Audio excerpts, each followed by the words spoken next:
عماتي يلبسوا الملحفه الشعريه. دونك هذيك شوف الجزائر ما عندهاش غير التكييف، جات تبع لي في المغرب عندهم حارسهم. شوف واش عندك في الجزائر، كاش تمخلي الشيء ديالك ورايح تجري على شي حاجه خاطيتك.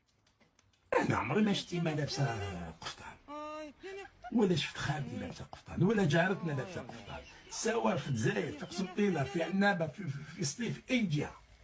عمري ما شفت في العراس ديالنا قفطان، والله عمره ما كان قفطان جزائري. يقول لك شكون جزائري يقول لي نشفع على يمك كتلبس الجزائر ولا في وهران ولا في قسنطينه ولا في عنابه، بينما المغرب من الشمال للجنوب من الشرق للغرب نفس. لما نمشي في الاسواق سواء في الناظور ولا في كازابلانكا ولا في الدار ولا في الرباط ولا في اكادير عندهم وقف. يعني روح انت مشيت في ديسمبر 2025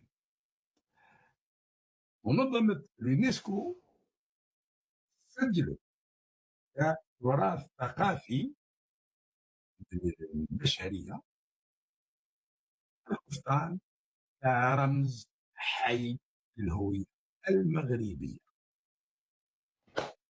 قص قرمت ما عندك ما تزيد. يبقى الان حكايه القفطان المغرب